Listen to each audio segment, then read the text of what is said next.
All right, quick question.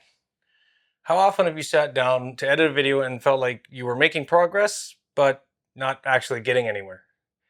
You're clicking around, adjusting things, tweaking settings. You're putting in the time, but the video itself doesn't feel any closer to being finished. Look, I want to be clear about something right off the hop here. That feeling doesn't have anything to do with your ability. It's not a skill issue. It has nothing to do with you not knowing DaVinci Resolve well enough, or any editing software for that matter. By the end of this video, you'll understand why editing often feels heavier than it should, and why that realization actually led me to build my Resolve template the way I did. Not as a shortcut, not a hack, but as a way to remove friction. Most people assume that editing feels slow or frustrating because they need to learn more about that software, more tools, and learn more pages, advanced features like keyframing and VFX. I get it. I thought that too, until I took the time to really understand why my edits were taking so long. Resolve is powerful, so you start to think, well, once I understand everything, this will get easier. It's just not how it works. What I've learned from my own workflow and from watching beginners struggle is that this mindset usually makes things worse, not better. Because what actually slows editing down isn't the software, it's decisions. Every time you open a project, you have to decide how the timeline should be set up and where things should go and which tools you'll use, whether you should try something different. You're spending time and energy before you even start cutting footage, and that time adds up. Here's the shift that changed everything for me.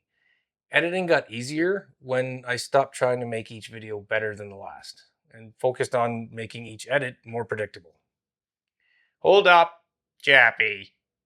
All the gurus say make each video just 1% better. I know. It might sound backwards, but predictability removes friction, and friction is what kills momentum. And the thing is, once the system is fixed, you actually do get better with every edit. Okay, let me give you an example. Instead of starting every project by deciding how everything should be set up, I use the same starting point every single time. Same timeline structure, same basic effects, same audio levels already in place. Not because it's perfect, and definitely not because it's advanced, but because I don't have to think about it.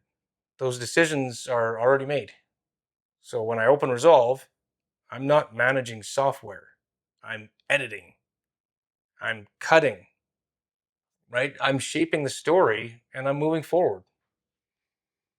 Quick side note, if you want to try the same fixed setup I'm talking about, I've linked the template in the description, okay? Use it if it helps.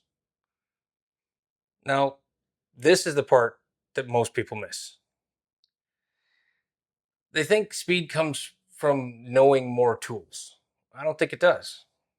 I think it actually comes from removing choices. Every extra decision feels small on its own, but stacked together, they make editing feel exhausting. That's why so many projects stall halfway through. Not because people don't care and not because they lack discipline, but the process itself feels heavier than it needs to be. When you remove all those early decisions, something interesting happens.